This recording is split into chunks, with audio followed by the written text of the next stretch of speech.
Hello aspirants. तो जो हम 22 क्वेश्चंस कर रहे थे उसके हमने 7-8 क्वेश्चंस देख लिए थे।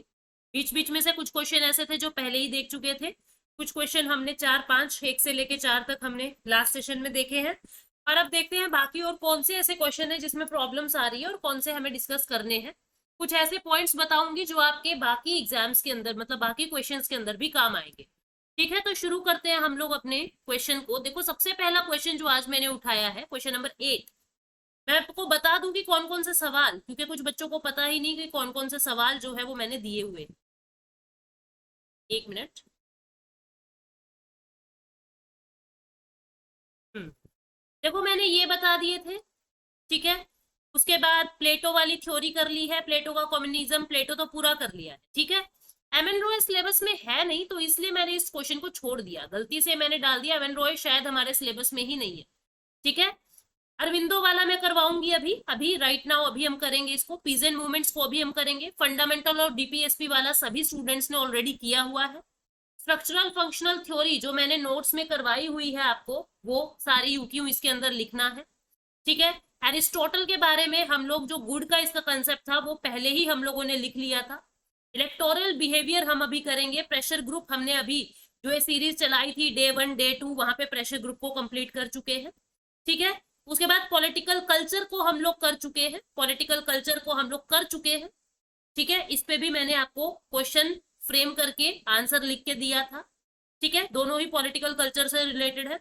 यूएन में इंडिया का रोल और इंडियन फॉरेन पॉलिसी के चैलेंजेस, ये सब बातें हम ऑलरेडी जो हमने डे 1 2 3 4 7 चलाए थे, वो सब यूएस हेजमनी के सामने क्या चैलेंजेस है ये हमने किए हैं। आसियान के रिलेशन इंडिया के साथ। ठीक है, तो ये मैंने आपको आइडिया दिया था, जैसे हम यूएन के रिलेशन लिख रहे हैं ऐसे आसियान के लिखने होंगे आपको। मैं थोड़ा सा बता देती हूँ इसके बारे में। आसियान का रिलेशन क्या था इंडिया के साथ, जैसे कि आपको इकोनॉमिक टर्म्स में बताना है। हमारी स्ट्रेटेजिक पार्टनरशिप है, मतलब कि स्ट्रेटेजिक पार्टनरशिप का मतलब ये होता है कि कहां कहां हम एक दूसरे को फायदा कर रहे हैं, कितने प्रतिशत व्यापार हम दोनों देश आपस में कर रहे हैं, हमारा कल्चर कितना एक्सचेंज हो रहा है, रिसेंट मीटिंग कौन कौन सी हुई है। तो इस तरीके से हमको ये सवालों को टैकल करना होता है और भविष्य में हमने एक दूसरे से क्या वादे किए, तो ये बातें आपको बता देना है। हिस्ट्री में हम लोग कैसे एक दूसरे से जुड़े हुए थे, जो आसियान के देश हैं 10 मेंबर हैं, उनसे किस तरीके से भारत जुड़ा हुआ है, तो ये बातें आपको इसके अंदर डील करनी होती। अब जो क्वेश्चन है आज की क्लास में उनको देखते हैं, कौन कौन से क्वेश्चन आज हमको करने हैं। यानी कि बाकियों को मैं आप लोगों के साथ डिस्कस कर चुकी हूँ, अब जो बचे हैं हम उनको डिस्कस कर लेते हैं। तो सबसे पहला तो ये है कि the true source of right is duty. If we all discharge our duties, rights will not be far to seek. Mahatma Gandhi ने ये कहा है कि असली स्रोत जो है वो कर्तव्य है। अगर हम सब अपने कर्तव्यों का पालन करें तो अधिकार हमसे दूर नहीं रहेंगे। और इस सवाल को इस तरीके से भी पूछा जा सकता है कि फंडामेंटल ड्यूटीज को रिट के माध्यम से न्यायोचित नहीं बनाया, मतलब आप डायरेक्टली सुप्रीम कोर्ट में नहीं जा सकते अगर फंडामेंटल ड्यूटी एनफोर्स नहीं हुए तो। लेकिन ये समाज के लिए जरूरी है, समाज के हित के लिए जरूरी है, इस पे हमको एग्जामिन यानी विश्लेषण करना है। तो अगर ये सवाल बनता है तो क्या करोगे? मौलिक कर्तव्यों को ये और करके कैसे पूछा जा सकता है कि मौलिक कर्तव्यों को मौलिक अधिकारों की तरह अदालत की रिट द्वारा लागू नहीं किया जाता, लेकिन वे समाज और व्यक्तियों की भलाई के लिए मौलिक है। इसको परीक्षण करना है 250 शब्द के अंदर। तो कैसे करोगे उसको देखो। ये जो कथन है, अगर सवाल ये ना बन के ये बन रहा है तो हमको शुरुआत कैसे करनी, महात्मा गांधी वाले कथन की शुरुआत कैसे करनी। हम लिखेंगे कि दिए गए कथन में गांधी जी मनुष्य और समाज के बारे में अपना दृष्टिकोण का एक पहलू बताते हैं और इस चीज पे जोर देते हैं कि मनुष्य की स्वतंत्रता और अधिकारों के अनुरूप कर्तव्य और दायित्व भी है। मतलब कि सिर्फ आपके पास अधिकार नहीं है, आपके पास कुछ दायित्व कुछ कर्तव्य भी है और हमें उन कर्तव्यों का पालन करना चाहिए। ठीक है, उसके बाद हम इसके अंदर बताएंगे कि नागरिकों के अधिकार और कर्तव्य एक सिक्के के दो पहलू हैं। समाज पारस्परिकता के सिद्धांत पर कार्य करता है। पारस्परिकता का मतलब क्या होता है, हम कुछ दे रहे हैं तो वो हमको बदले में कुछ ले रहा है। ठीक है, ये क्या कह रहा है, आप किसी को सम्मान देंगे तो आपको सम्मान मिलेगा। इस प्रकार समाज जो लेता है वह देता भी है और जो देता है वह लेता है, इस सिद्धांत पे काम करता है। अगर गांधी जी वाला सवाल आए तो आपको शुरुआत ऐसे करनी है, आगे सेम चलेगा दोनों का, फंडामेंटल ड्यूटी के बारे में ही बताना है। अगर सवाल ऐसे आता है रिट के माध्यम से पूछ लिया जाए कि किस तरीके से ये व्यक्तियों की भलाई के लिए जरूरी है, जो आपके कर्तव्य है, उसमें क्या लिखोगे? भारतीय संविधान के अनुच्छेद 51A में मौलिक कर्तव्य है, आप बता दोगे 42वें संविधान संशोधन से आया, इंदिरा गांधी लेके आई, संवैधानिक संतुलन बनाना था इसलिए हमने इसको लागू किया। ठीक है, लागू करने योग्य बनाने का औचित्य, क्यों इसको लागू करने योग्य हमने बनाया, मतलब कि क्यों हमने इनको लागू किया? एक तो इसने कानूनी शून्य को भर दिया, मतलब कि जहां पे लीगल चीजें है ही नहीं वहां आपको कर्तव्य देके व्यवहार में परिवर्तन करने की कोशिश की। ठीक है, फिर न्यायपालिका को विधायी तर्क संगता की जांच करने में सक्षम बनाता। मतलब क्या हुआ इस बात का कि जहां पे भी कोर्ट अटक जाता है, कुछ बातों पे अगर वो निर्णय नहीं ले पाता है, तो वहां पे ड्यूटीज को पढ़ लिया जाता है कि ड्यूटीज क्या चाहती है, ड्यूटीज क्या लिखती है। तो ये न्यायपालिका को भी मदद करता है डिसीजन लेने में। निर्वाचित प्रतिनिधियों को मार्गदर्शन करता है, जैसे है ना कि आपको ये करना चाहिए, तो ये इस तरीके की बातें बताता है। उसके बाद डीपीएसपी जैसी विधायी क्षमताएं, मतलब कि जैसे आपके राज्य के नीति निदेशक तत्व है, वैसे ही इनकी भी कुछ विधायी क्षमताएं हैं, यानी लीगल कैपेसिटीज है। ठीक है, यानी आम लोगों की भलाई को बढ़ाते हैं। फिर उसके बाद संवैधानिक दायित्वों को सुदृढ़ कर देते हैं। हम अगर इनको संविधान में ना लिखते तो इसकी कोई वैल्यू ना होती। आज हमने इनको संविधान में लिख दिया, यानी अब इससे जो हमारे दायित्व है, जो हमारे कर्तव्य है, वो और ज्यादा मजबूत और ज्यादा सुदृढ़ हो गए। ठीक है, हम क्या लिख रहे हैं कि ये क्यों मनुष्य के लिए जरूरी है, पहली चीज तो ये, मतलब कैसे इन्होंने फायदा किया है व्यक्ति का, ये लिखना। ठीक है, देशभक्ति को बढ़ावा मिला, देशभक्ति को बढ़ावा मिला, तो ये बातें अपने को लिखनी। ठीक है, तो इसमें आप कितनी भी पॉइंट्स ऐड कर सकते हो, क्या क्या फायदे हो रहे हैं आपको, तो इस तरीके से आपको इस क्वेश्चन को टैकल करना है। और फिर निष्कर्ष में क्या है कि महात्मा गांधी ने कहा था अधिकार का सच्चा स्रोत कर्तव्य है। यदि हम सब अपने कर्तव्यों का पालन करेंगे तो अधिकार दूर नहीं रहेंगे। राष्ट्रीयता और एक जीवंत नागरिक समाज के निर्माण के लिए मौलिक कर्तव्यों का प्रवर्तन महत्वपूर्ण है, मतलब कि देश के लिए भी और एक जीवित व्यक्ति के लिए भी इनका बहुत महत्व है। मौलिक कर्तव्यों को लागू करने के प्रावधान भारत की बहुसंस्कृतिवाद और बहुलवाद को ध्यान में रखकर किए जाने चाहिए। लेकिन जो कर्तव्य है वहां पे किसी पे थोपो मत, पहले कल्चर देख लो सामने वाले का, वो किस प्लूरलिज्म में, किस बहुलवाद में यकीन करता है, वो देख लीजिए। उसके बाद आपको ये लागू करने चाहिए। ये सवाल था, तो आपको इस क्वेश्चन में इंट्रो लिखनी है। अगर आ जाए कि महात्मा गांधी की स्टेटमेंट से, तो आपको जैसे मैंने बताया वैसे इंट्रो देनी है। अगर वैसे ना पूछ के यूं पूछ ले कि किस तरीके से ये समाज की भलाई के लिए जरूरी है, तो पहले आपको फंडामेंटल ड्यूटीज के बारे में सारी बातें बता देनी है, कहाँ पे है, कैसे है, कब शामिल किया, और फिर इसके फायदे क्या है। ठीक है, वो सारे के सारे वो मत लिख देना 11 के 11 फंडामेंटल ड्यूटी। ठीक है, वो किस तरीके से इंसान की जिंदगी में रोल प्ले कर रहे हैं ये आपको बताना। अब इसके बाद आपको श्री अरबिंदो घोष जो है उनकी राष्ट्रीयता का आलोचनात्मक विवरण करना है, क्रिटिकल एनालिसिस करना है। मुझसे बहुत सारे स्टूडेंट्स पूछते हैं मैडम क्रिटिकल एनालिसिस में क्या करना है, आलोचनात्मक विश्लेषण में क्या होता है। देखो, इसका मतलब ये नहीं है कि आप उनकी आलोचना करने लग जाओ। आलोचनात्मक विश्लेषण में क्या होता है, आप पॉजिटिव बताओगे, आप नेगेटिव बताओगे, और एक बैलेंस्ड सा कंक्लूजन लिख देते हो, इसको कहते हैं क्रिटिकल एनालिसिस। ठीक है, तो इसके अंदर क्या होता है देखिए,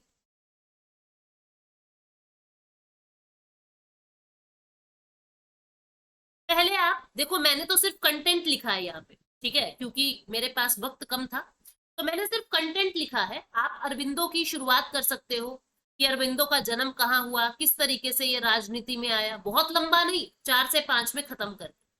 फिर हम बताएंगे कि अरबिंदो का राष्ट्रवाद एक आध्यात्मिक राष्ट्रवाद था, मतलब कि वो भारत को माता समझता है, वो राष्ट्रवाद को धर्म से जोड़ रहा है। अरबिंदो का राष्ट्रवाद एक आध्यात्मिक राष्ट्रवाद था, उनके लिए भारत एक दिव्य माँ थी, भारत माता, जिसको हमलावरों ने गुलाम बना लिया था, जैसे किसी की मम्मी को किडनैप कर लिया हो ना, इस तरीके के इनके विचार। और किसी भी तरह हमें अपनी माँ को बचाना है। अरबिंदो की समझ के अनुसार राष्ट्र एक शक्तिशाली शक्ति है जो बहुत सारी इकाइयों से बनी है, बहुत सारी यूनिट, छोटी छोटी यूनिट मिलकर राष्ट्र का निर्माण करती है। इस प्रकार यह उसके लिए एक जीवित इकाई है। जिस तरीके से अपने शरीर का निर्माण हुआ है ना, उंगलियों से, हाथ से, पांव से, मुंह से, सिर से, ब्रेन से, इसी तरीके से छोटी छोटी इकाइयां राज्य को बना रही है, राष्ट्र को। और इसीलिए जैसे हम जीवित इकाई है, ऐसे ही देश भी एक जीवित इकाई है। और बहुत गहरा प्रेम और समर्पण व्यक्त उन्होंने किया है। लेकिन वो सिर्फ राजनीतिक कार्यक्रम के रूप में इसको नहीं देखते। उनके लिए ये जो कार्यक्रम है राष्ट्रवाद का, वो सीधे ईश्वर से आया है। राष्ट्रवाद एक पंथ और आस्था है जो हर किसी को जीना है, ठीक है। और ईश्वर की तरफ से आया तो इसको कुचला तो जा ही नहीं सकता। राष्ट्रवाद अमर है, यह मर नहीं सकता, क्योंकि मनुष्य की नहीं, ये ईश्वर की रचना है। राष्ट्रवादी बनना चाहता है तो इसे राष्ट्र के लिए काम करना होगा, ठीक है। विभाजन के कारण बंगाल में जो राष्ट्रवाद आंदोलन भड़का, अरविंदो की दृष्टि में वो एक दैवीय हस्तक्षेप था। मतलब कि जो बंगाल विभाजन के समय में एकदम से आंदोलन भड़का था 1906 के आसपास, तो वो भगवान ने अपनी दृष्टि दिखाई थी। भगवान ने यूं कहा था कि तुम ये क्या कर रहे हो, तुम तोड़ फोड़ कर रहे हो। तो इसलिए एक दैवीय इंटरफेरेंस, भगवान का इंटरफेरेंस था। तो आप इसके नेगेटिव में क्या लिखोगे? ये राष्ट्रवाद को कुछ ज्यादा ही अध्यात्म से जोड़ देते थे, और कहां कहां पे ये विफल रहे आपको वो बातें बता देनी। तो ये आलोचनात्मक स्टडी हो जाएगी, ठीक है। उसके बाद अगला सवाल अगर आपसे पूछा जाए कि पीजेंट पे सवाल देखो पक्का बनने की उम्मीद है, पीजेंट मूवमेंट्स पे। तो मैंने इसके लिए ना आपको बहुत सारे पॉइंट बताए। सवाल मैंने ये दिया था आपको कि जो इंडियन फ्रीडम स्ट्रगल, जो भारतीय स्वतंत्रता का संघर्ष था, वहां पे पीजेंट मूवमेंट्स यानी कृषक की क्रांतियों का क्या रोल रहा है, उनका नेचर कैसा रहा है। लेकिन मैंने इसमें आपको बहुत सारा कंटेंट देने की कोशिश की है, बहुत सारा कंटेंट, ताकि आपका ये जो सवाल है ये अलग अलग तरीकों से यूज हो सके, ठीक है। भारतीय स्वतंत्रता संग्राम के दौरान किसान आंदोलन की प्रकृति पे चर्चा करना। उसने तो 300 ही शब्द पूछे हैं, पर सवाल कितनी भी तरीके से बन सकता है, इसलिए मैं आपको कंटेंट ज्यादा दे रही हूं। और कुछ भी आ जाए अगर किसान आंदोलन से रिलेटेड, तो आपको यही लिखना। सबसे पहले किसान संघर्ष, और इसको करंट से भी जोड़ा जा सकता है, क्योंकि आपको पता है कि किसान आंदोलन बहुत जोर शोर से चला था। इन संघर्षों में किसान मुख्य शक्ति के रूप में उतरे। पहले आप क्या बताओगे? भारतीय स्वतंत्रता संग्राम में बहुत सारे लोगों का रोल रहा। भारतीय जो कृषक हैं वो स्पेशली कर को लेके परेशान किए जाते थे, उनकी जमीन जब्त कर दी जाती थी। और एक लाइन में तीनों का, रैयतवारी सिस्टम, महलवारी सिस्टम, इनका जिक्र कर देना, ठीक है। उसके बाद किसान के संघर्ष, मुख्य रूप से किसान शक्ति के रूप में उभरे और अपनी मांगों के लिए लड़े। 1914 के बाद के आंदोलन के विपरीत, यानी कि 1914 के बाद के आंदोलन कुछ और तरीके के थे, क्योंकि गांधी जी आ गए थे। उन्होंने सबका माइंड बदला था, सबके सोचने का नजरिया बदला था। लेकिन जो 1858 से 1914 के बीच जो आंदोलन हुए, वो स्थानीयकृत, मतलब एक पर्टिकुलर रीजन में हो रहे थे, पूरे भारत में नहीं हो रहे थे। और कुछ ही शिकायतों को लेके सीमित थे कि हम टैक्स कैसे दे, हमारी तो फसलें नहीं हुई है। इन आंदोलन के कारण क्यों थे, क्यों ये किसान भड़क रहे थे? मान लीजिए सवाल बन जाता है, इसी क्वेश्चन में से मैं आपको और क्वेश्चन निकालना सिखा रही हूँ। सवाल ये बन जाता है कि कौन कौन से वो कारक थे जिसके कारण भारतीय फ्रीडम स्ट्रगल के अंदर किसानों के आंदोलन हुए। तो किसान का अत्याचार, किसान के ऊपर लगान, अवैध उगाही, मनमानी बेदखली, भू राजस्व ये लगाया जाता था। भारतीय उद्योगों के लिए बड़े पैमाने पे नुकसान, मतलब कि आंदोलन तब उठे जब ये मशीन ले आए, इंडस्ट्रियल रिवोल्यूशन जब आ गया, औद्योगिक क्रांति जब आ गया, तो छोटे छोटे हस्तशिल्प जो थे वो बर्बाद हो गए। नीतियां ऐसी बना दी जिससे हमारे जमींदार बर्बाद हो जाएंगे। फिर अब इस चीज का विद्रोह करने के लिए किसान संगठन बनने लगते। किसान संगठन ने किसानों की ताकत को बढ़ाया। किसान संगठनों का उदय हुआ 1920 से 1940 के बीच। तो ये कह देंगे कि किस तरीके से किसान आंदोलन अपने आप को बाकियों की तुलना में ज्यादा बेहतर बनाते हैं। तो यहाँ पे आप लिख दोगे कि किसान संगठनों का उदय होने लगा था, ठीक है। यानी पहला संगठन बिहार प्रांतीय किसान सभा था 1929 का, और 1936 में अखिल भारतीय किसान सभा आ गई थी। 36 में लखनऊ अधिवेशन में अखिल भारतीय किसान सभा का गठन कर दिया, जिसके पहले अध्यक्ष सहजानंद थे। बाद में इन्होंने घोषणा पत्र जारी किया जिसमें जमींदारों के हक की बातें की जाने लगी। अब जो बाद में पूर्व गांधीवाद चरण, मतलब जब गांधी जी आ चुके, गांधी जी आने के पहले पूर्व गांधीवादी चरण, कौन कौन से आंदोलन हुए, अगर ये सवाल बन जाए तो आप बताओगे इंडिगो विद्रोह हुआ। ये सब मैंने यहाँ लिखा हुआ, आप लोग पढ़ सकते हो, मैं सिर्फ हेडिंग बता रही हूँ। इंडिगो विद्रोह हुआ, ठीक है। फिर उसके बाद, इंडिगो के बाद पबना आंदोलन हुआ 1870-80 का, ये सब कंटेंट आपको मिल जाएगा। उसके बाद ये गांधी जी से के आने से पहले की बातें, उसके बाद दक्कन दंगे हुए। आपको इतना बड़ा बड़ा नहीं लिखना है, इनमें से इंपॉर्टेंट बातें ही आपको दो दो लाइन में समराइज करके लिख देना। एक और बात मैं आपको बताऊंगी, हेडिंग्स भी अगर बना रहे हो तो हेडिंग्स को बहुत ज्यादा एक्सप्लेन मत करना। हेडिंग्स एक्सप्लेन करने से अच्छा आप नंबर ऑफ हेडिंग्स ज्यादा बना दो। एक बच्चा 2 हेडिंग बना के उसको एक्सप्लेन कर रहा है, उसको नंबर कम मिलेंगे, और एक बच्चा 10 हेडिंग बना के एक एक लाइन उसके अंदर लिख रहा है, उसको नंबर ज्यादा मिलेंगे। आपको ज्यादा से ज्यादा पॉइंट्स कवर करने की कोशिश करनी, ठीक है। तो दक्कन दंगे हुए 1875 में, यानी दक्षिण भारत के दंगे थे, मारवाड़ी गुजराती ये लोग लड़ रहे थे यहाँ पे। फिर उसके बाद चंपारण का सत्याग्रह, यानी अब 20वीं सदी में अगर सवाल बन जाए कि किस तरीके से 20वीं सदी के किसान आंदोलनों ने जन्म लिया, तो आप बता दोगे चंपारण का हुआ, खेड़ा का हुआ, अहमदाबाद में स्ट्राइक हुई, ठीक है। चंपारण कृषि अधिनियम, फिर खेड़ा सत्याग्रह 1918 का, फिर मोपला हुआ था शायद एक, है ना, मोपला विद्रोह हुआ था, हाँ जी 1921 का मोपला विद्रोह हो गया, ठीक है। ये सब गांधी जी के आने के बाद की बातें। फिर बारडोली सत्याग्रह हो गया 1928 का, ठीक। उसके बाद आपको ये बातें बता देनी, और बता दोगे कि ना केवल किसान, बहुत सारे और लोगों ने, महिलाओं का योगदान रहा, क्रांतिकारियों का योगदान रहा, लेकिन किसानों का योगदान भी बहुत चरम सीमा पर था। इस तरीके से आप कंक्लूजन कर दोगे। अब ये वाला सवाल भी डायरेक्टली इनडायरेक्टली बहुत पूछा जाएगा, जो मैं अब आपको बता रही हूँ। Issues in electoral politics in India, Bharat का जो चुनाव है उसके अंदर क्या इश्यूज है, मैंने मेजर इशू इसके अंदर कवर करने की कोशिश की है। सवाल क्या था, रिसेंट ट्रेंड क्या है 1990 से लेके आज तक, क्या रिसेंट ट्रेंड बना। पहले तो देखो इसके अंदर यूं बता दोगे कि गठबंधन की सरकार आने लगी, उससे पहले कांग्रेस राज था, फिर गठबंधन की सरकारें आने लगी, फिर यूपीए 1.0, यूपीए 2.0, फिर एनडीए 1.0, एनडीए 2.0, इस तरीके से बातें, ये फेज चरण बना के आप बता सकते हो। लेकिन अगर सवाल ये बन जाए कि भारत के इलेक्टोरल पॉलिटिक्स में इश्यूज कौन कौन से हैं, तो आपको क्या क्या लिखना, ठीक है। एक तो पैसे की शक्ति से वोट खरीदी जाती है, ये सवाल बनने की पूरी उम्मीद है। देखो भारत में चुनावी राजनीतिक में मुद्दे क्या करें, तो धन की शक्ति का मिसयूज किया जाता है, करोड़ों रुपए खर्च करने पड़ते हैं। अपने यहाँ इलेक्शन लड़ना आसान नहीं है, करोड़ों रुपए खर्च करने पड़ते हैं। फिर बाहुबल, यानी कि धमकी देके, बूथ कैप्चर करके, यानी अपनी भुजाओं का, अपने शरीर का, शारीरिक बल का यूज करके बहुत सारी ऐसी अप्रिय घटनाएं होती है, जिसके कारण इलेक्शन की प्रक्रिया खराब हो जाती है। राजनीति का अपराधीकरण या अपराधियों का राजनीतिकरण, मतलब बहुत सारे अपराधी लोग जिन पे केसेस चल रहे हैं वो राजनीति में प्रवेश कर रहे हैं आज के टाइम पे। रिसेंट ट्रेंड्स पूछे उन्होंने, ठीक है, और राजनीति को अपराधित बना रहे हैं, राजनीति गलत तरीके से कर रहे हैं। सरकारी मशीनरी का दुरुपयोग, ईवीएम वगैरह का दुरुपयोग, आजकल ये प्रॉब्लम्स चल रही है। फिर गैर गंभीर स्वतंत्र उम्मीदवार, बहुत सारे ऐसे लोग भाई दूसरे की वोट नहीं जाने देंगे, चाहे 4-5 वोट ही मुझे मिले, लेकिन कम से कम 4-5 तो खराब करूंगा किसी की। ऐसे नॉन सीरियस बहुत सारे स्वतंत्र उम्मीदवार खड़े हो जाते हैं। जातिवाद बहुत हो रहा है इलेक्शन के अंदर, ये भी एक समस्या है, ये पॉइंट्स भी आप बना सकते हो। फिर सांप्रदायिकता, धर्म के नाम पे इलेक्शन लड़े जा रहे हैं। नैतिक मूल्यों का अभाव हो गया, मतलब कि नेता नैतिकता की बातें तो करते ही नहीं है। अब अगर सवाल बन जाए इलेक्टोरल रिफॉर्म्स पे, इलेक्टोरल रिफॉर्म्स में मतलब अगर यूं आ जाए कि आज के दिन कौन कौन सी चुनौतियां हैं भारत के चुनाव आयोग को या भारत के चुनावों को, तो बता दोगे धन की शक्ति, मशीनों की दुरुपयोग, ठीक है, और मतलब इस तरीके की चीजें जो अभी मैंने आपको ऊपर बताई, बाहुबल का प्रयोग, कास्टिज्म, धर्म, ठीक है, ये बता दो।